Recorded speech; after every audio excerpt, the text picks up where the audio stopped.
Hey everyone, in this video I'm going to show you how great the face recovery is in the latest update to ON1 Photo RAW and Resize AI.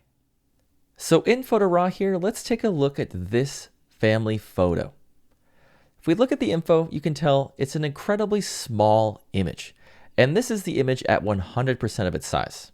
So very, very small. But no worries at all, Resize AI can get the job done. Let's go in and we'll resize this image to 8 times its original size, and we'll also use face recovery to ensure that everybody looks natural and we have all of the same quality and detail that was there with that original capture. So I'm just going to grab this photo and we're going to head into Resize AI. Now I'm going to go into the settings option. I'm going to use highest quality.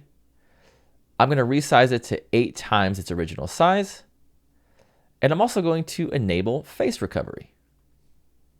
So now let's zoom in and take a look at that face recovery in action. You can see it's doing a phenomenal job at recovering all of those natural details and textures within those faces.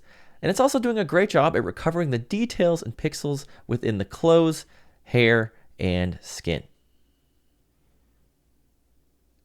So that's the update to our face recovery inside of the latest version of ON1 Photo RAW and Resize AI.